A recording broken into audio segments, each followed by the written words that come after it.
In front of me is ULEFONE Note 7P, and let me show you how to change wallpaper on the following device.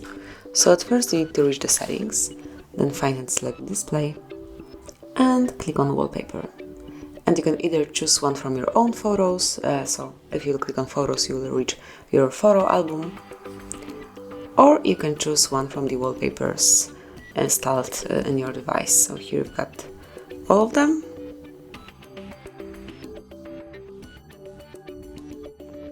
And let me pick, for example, this one, then click on Set Wallpaper, and then decide if you want this picture to cover your home screen only, just your lock screen, or both of them.